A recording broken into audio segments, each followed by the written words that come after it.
Hello everyone. In this video we're going to cover the project setup module. Project setup is where we set up parameters related to the interval over which we want to calculate and display data, the interval over which statistics are gathered, our input units, and if curve compositing will be used. So let's get started. So you can see that I have my new project open. And so we're on our key well here, and you should be setting this up on your key well. If you're not on your key well, remember you can always get to your key well by either selecting it on the map. It'll be identified by the key well icon, or you can identify your key well in the well list, and it'll be designated by this key well designation. So here we are on our key well. And if you don't see the project setup menu, come here to the project selection toolbar at the top and select the setup option. It's the first one in the list. So there are a handful of options here. You'll see the first options available to you are the curve calculation start and curve calculation end ranges.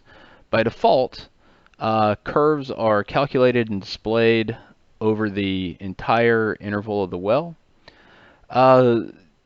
This is really a personal preference on how you want to display this. For my analysis in this example, I really don't care about a lot of the shallow stratigraphy. I'm only interested in my target intervals.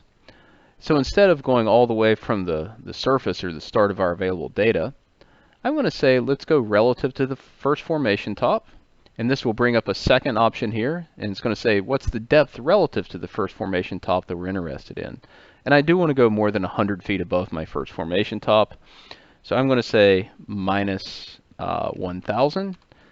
Minus means above, and 1,000 is the depth above. And so now I've drawn my logs 1,000 feet above my uppermost top. So I'm going to zoom to that area of interest.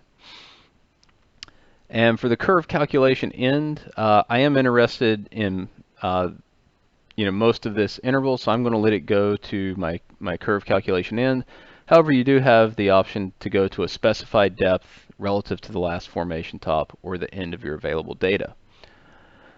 So this is really an aesthetic choice. So it's really user preference, and it's not going to really affect your interpretation that much. So with respect to the stats window, this is more important.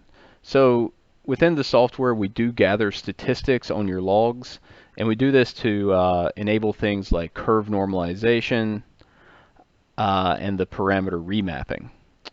So it's important that we set our statistics window thoughtfully. And so you can see that by default, we say relative to first formation top and relative to last formation top. But how you set this and how you set that value is it really depends on what formation tops you've interpreted. So here we can see that I've interpreted slightly above and slightly and then down to my interval of interest. Now what's important is when you're setting your statistics window is you want to make sure that you catch a full representative section of your statistics. And so I think for this project, I actually want to go a little bit higher than 100 feet above, and I'm actually going to go down to the bottom of my data. So I'm going to say relative. I'm going to say end of available data there. And so now my statistics window will go from the bottom of my logs to 300 feet above the highest most formation top in a well. And for this example well, we see that that'll allow us to catch a meaningful number of data samples here in this inorganic shell, samples across the Alston Chalk, our entire Eagleford section, and the Buddha section. So once we've set our statistics window, in Danomics we automatically handle units. However, if you do know that you're in metric, you can specify units as either meters or feet. For your density units, you can specify whether or not you're in grams per cc or kilograms per meter cubed. Sonic will give you the option of microseconds per foot or microseconds per meter. And caliper units will give you the options for either inches or millimeters.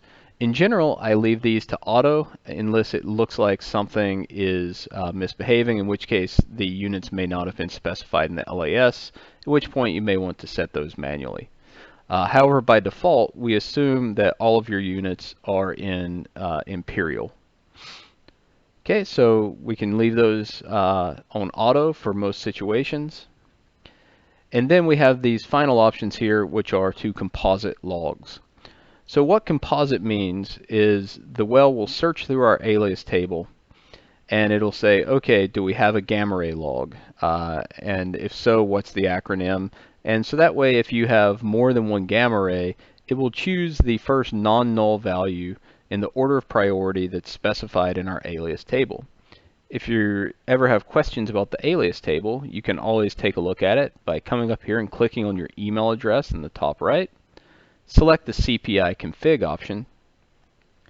Click on config, and then there will be a file called aliases.yaml.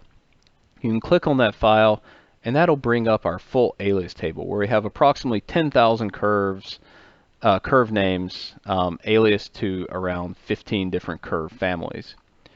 So, for example, here if we come to our gamma ray, we can see that GR is our first mnemonic, followed by GRWS and CGR. So with compositing, the software would first look for the GR mnemonic, and if it's present, it would use GR. If not, it would go to the next mnemonic in our alias list, and then the next one until it finds a non-null value, and that's what it'll populate the data with. So in general, you should almost always leave curve compositing on, as this will help you to ensure that you're doing your analysis with all of the available data. So that is how we set up a project. As always, remember to save your work before exiting. Thank you, and I hope you've enjoyed this video.